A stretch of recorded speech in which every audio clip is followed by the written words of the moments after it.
Okay guys, so setting up for the bench press, first thing we want to do is we want to make sure that the bar height is suitable. We don't want the bar to be too low because then we're going to be expending unnecessary amounts of energy, especially when we're working with more maximal weights, just trying to simply get it in and out of the rack. So first things first, we want it pretty much at 3/4 extension, just so we can just push it out of the rack, but not so much that we have to take our scapula off of the bench to unrack. So I know I've got this at a pretty good height, so I'll go through my setup. So when I'm looking at the bench, first thing that we want to make sure is that when we are racking and unracking, that our eyes are pretty much directly underneath the line of the bar. And that just simply means that when we do unrack it and we're over the chest, we're nice and far away from anything that we can bang into.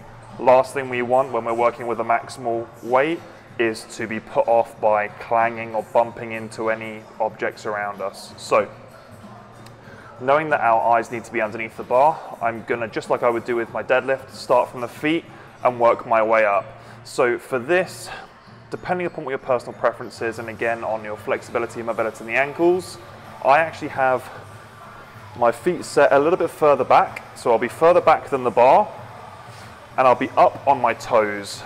Now some people like to bench flat-footed, and if you're in certain powerlifting federations you'll have to, but for me I find I get the best out of it with the heels up, and we'll go into this in a little bit later. So with my weight on my toes, back underneath me a little bit, and I'm a little bit further away from the bar, all I'm going to do is I'm going to shuffle my butt down, I'm lifting my chest and I'm pulling my shoulder blades together.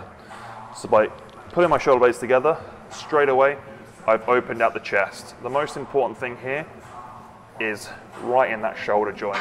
If we're all folded in and we try and bench in here, we're going to find a hell of a lot of shoulder pain. So by opening up the shoulders, by drawing the scapula together, we're actually going to massively reduce impingements and injuries at that shoulder joint. Okay, so making sure we're keeping that chest nice and open throughout. My eyes are directly underneath the bar. I'm then going to take a grip that I'm comfortable with, and again, utilize the knurling on the bar so you can figure out whether your index finger should be on the knurling, middle finger, wedding finger, little finger, if you're a thumb width from the center, whatever works for you. So with my shoulder blades backing down on the bench, I'm going to take the bench out of the rack and over the center of the chest. Okay, so we should feel pretty neutral in here. Everything should be loaded.